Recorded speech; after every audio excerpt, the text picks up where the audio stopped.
നടന്ന സംഭവം actually I don't know why people are talking too much about this movie. ഭയങ്കര ഒരു complicated സബ്ജക്റ്റാണ് ഈ സിനിമ. ഭയങ്കര സീരിയസ് ഒരു കോംപ്ലിക്കേറ്റഡ് സബ്ജക്റ്റ് ഇത്രയും നല്ല ഇൻട്രസ്റ്റിംഗ് രീതിയിൽ ചെയ്തിട്ടുണ്ട്.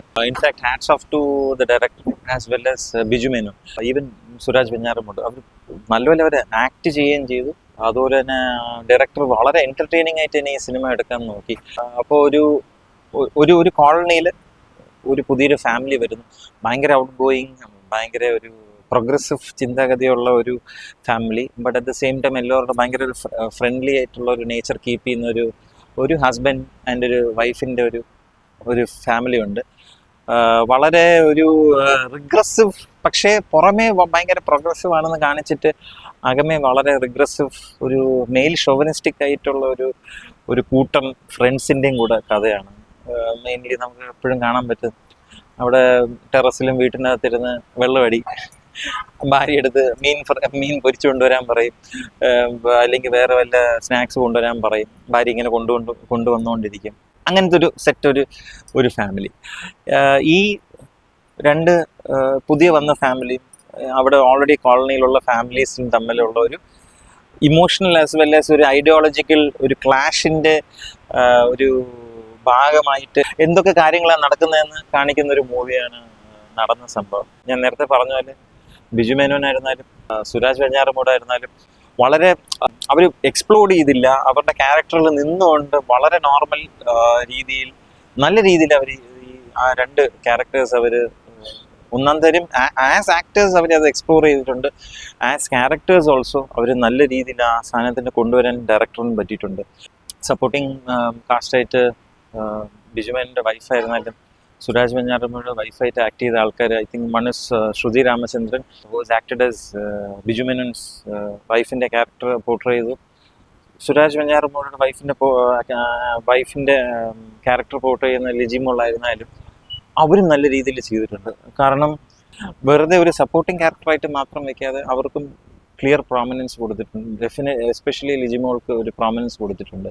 ഞാൻ നേരത്തെ പറഞ്ഞ ഒരു ideological at the same time ഒരു സോഷ്യൽ സറ്റയർ എന്ന് തന്നെ പറയാൻ പറ്റും. ഒരു കൈൻഡ് ഓഫ് ഒരു വോയറിസം എന്നൊക്കെ പറയാൻ പറ്റും. ബാക്കിയുള്ളവരുടെ വീട്ടിനകത്ത് എന്താ നടക്കുന്നുള്ള ആകാംക്ഷ സൊസൈറ്റിയിലുള്ള ആൾക്കാർക്കുണ്ടല്ലോ. അപ്പം എല്ലാവരുടെ പേരും അവരുടെ വീട്ടിലെ കാര്യങ്ങളെല്ലാം കറക്റ്റായിട്ട് നടക്കുന്നുണ്ട്. പക്ഷെ അവരുടെ തൊട്ടടുത്തിരിക്കുന്ന നെയ്ബറിൻ്റെ വീട്ടിൽ എന്തോ പ്രശ്നമുണ്ട്, അല്ലെങ്കിൽ അവർക്ക് അവരുടെ ജീവിതം ഇത്രയും പെർഫെക്റ്റ് ആവാൻ സാധ്യതയില്ല എന്ന് പറഞ്ഞ് ചിന്തിച്ച് പോകുന്ന ഒരു സെറ്റ് ഓഫ് ആൾക്കാരുണ്ട്. എന്ന് വെച്ചാൽ ഫോർ എക്സാമ്പിൾ പറയുകയാണെങ്കിൽ മറ്റേ വീട്ടിൽ ഒരു BMW വാങ്ങിക്കുകയാണെങ്കിൽ നമ്മൾ ഇനി അടുത്ത പ്രാവശ്യം അതിൻ്റെയായിട്ടുള്ള ബെറ്റർ ഒരു BMW അല്ലെങ്കിൽ ഔഡി വാങ്ങിച്ചാലേ പറ്റൂ. അല്ലെങ്കിൽ അവിടെ ഒരു പാർട്ടി എന്തെങ്കിലും കൊടുക്കുകയാണെങ്കിൽ അതിനായിട്ടുള്ള ഡബിൾ പാർട്ടി ഇവിടെ കൊടുക്കണം. അങ്ങനത്തെ ടൈപ്പ് ഓഫ് ഒരു അൺഹെൽത്തി ആയിട്ടുള്ള ഒരു സോഷ്യൽ സ്ട്രക്ചർ നമ്മൾ ഒരുപാട് സ്ഥലങ്ങളിൽ കാണാറുണ്ട്.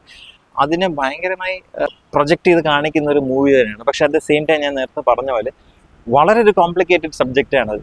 അങ്ങനെ ചുമ്മാ അങ്ങ് പറഞ്ഞു പോകാൻ പറ്റില്ല. പക്ഷേ ഈ ഡയറക്ടർ വളരെ ഈസിലി ആ ഒരു കോംപ്ലിക്കേറ്റഡ് സബ്ജക്റ്റ് ഒരു എൻ്റർടൈൻമെൻറ്റിനുള്ള ഒരു ഫ്രെയിം വർക്കിൽ ചെയ്തു പോകാൻ നോക്കിയിട്ടുണ്ട്.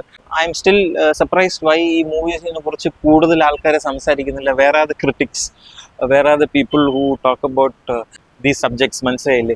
ഇപ്പം ബയസ്ഡ് ആവാൻ നിൽക്കുകയല്ല. വുമൺ എംപവർമെൻറ്റ് വരുമ്പോൾ മാത്രം ഭയങ്കരമായിട്ട് അതിനെക്കുറിച്ച് സംസാരിക്കുന്നു. അല്ലെങ്കിൽ മേ ബി LGBTQ വരുമ്പോൾ അതിനെക്കുറിച്ച് സംസാരിക്കുന്നു. ബേസിക് സോഷ്യൽ സ്ട്രക്ചർ മറ്റേതിൻ്റെ കാര്യം ജനറിക് ആയിട്ട് വരുമ്പോൾ ആണോ പെണ്ണോ എന്നുള്ളൊരു കാര്യം മാറ്റി നിർത്തി ആരും വന്ന് ഇങ്ങനത്തെ മൂവീസ് എന്തുകൊണ്ടാണ് പറയാത്തതെന്ന് ഞാൻ ആലോചിക്കുകയാണ്. This movie definitely requires lot more attention. കാരണം ഞാൻ പിന്നെയും അതിൽ എംഫസൈസ് ചെയ്ത് പറയുന്നു, ഒരു കോംപ്ലിക്കേറ്റഡ് ഒരു സോഷ്യൽ സ്ട്രക്ചറിനെ കുറിച്ച്, ഒരു existing social structure, complicated subject ഇത്രയും നല്ല രീതിയിൽ ഒരാൾ കൊണ്ടുവന്ന് പ്രൊജക്റ്റ് ചെയ്യുമ്പോൾ I think more family should go and watch it.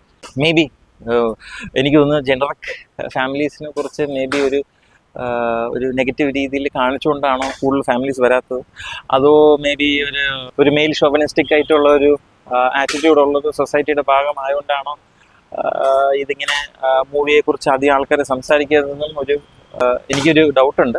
But at the same time it's a wonderful movie. At the end of the day it's an entertaining movie. So I definitely feel, ഞാൻ കണ്ടപ്പോൾ എനിക്ക് ഇഷ്ടപ്പെട്ടു. For others, I don't know how they're going to take this movie. So definitely it's worth a watch because ഒരു എൻഡിൽ ഇപ്പം ഉള്ളൊരുക്കം എന്ന് പറഞ്ഞ ഒരു ബ്രില്യൻറ്റ് ഒരു movie, woman basically woman theatre base ചെയ്ത് മൂവി ഇരിക്കുമ്പം മറ്റേ സ്ഥലത്ത് ഒരു dystopian sci-fi movie in the form of Gaganachari വന്നപ്പം അതിൻ്റെ ഇടയിൽ ആയി പോയതാണോ ഈ സിനിമയ്ക്ക് പറ്റിയതെന്ന് എനിക്ക് അറിഞ്ഞൂടാ. But at the same time I think this movie definitely requires അതിൻ്റെ ഒരു അറ്റൻഷൻ കൊടുക്കേണ്ട ഒരു സിനിമ തന്നെയാണ്. I hope more people go and watch it. And എൻ്റെ ഒരു സിൻസിയർ ആയിട്ടുള്ളൊരു കാര്യം എന്ന് വെച്ചാൽ I liked it, so I think it's a good movie, definitely watchable.